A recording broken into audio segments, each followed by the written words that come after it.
بسم اللہ الرحمن الرحیم۔ نمازی کے آگے سے گزرنے پر کیا وعید ہے اور کتنے فاصلے سے گزرا جا سکتا ہے؟ نمازی کے آگے سے گزرنا جائز نہیں ہے، گناہ کبیرہ ہے۔ ایک حدیث شریف میں آتا ہے رسول اکرم صلی اللہ تعالی علیہ وسلم نے 40 کا عدد ذکر فرمایا۔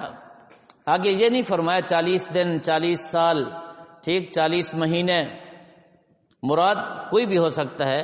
فرمایا 40 سال تک انسان انتظار تو کر لے، آگے سے نہ گزرے، اتنا خطرناک ہے۔ کسی نمازی کے آگے سے گزرنا جائز نہیں ہے۔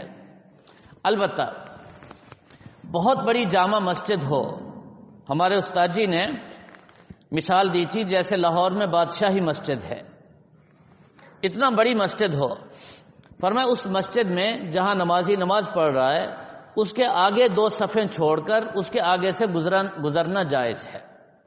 اگر چھوٹی مسجدیں ہیں جیسے ہمارے ہاں آج کل شہروں میں یا یہاں چھوٹی مسجدیں ہیں، فرمایا 2 صفوں کے آگے سے گزرنا بھی جائز نہیں ہے، یہاں تک کہ سترہ رکھا جائے، سترہ رکھ کے پھر آگے سے گزرنا جائز ہے۔ سترے کے بغیر آگے نہیں گزرنا چاہیے، احتیاط کرنی چاہیے۔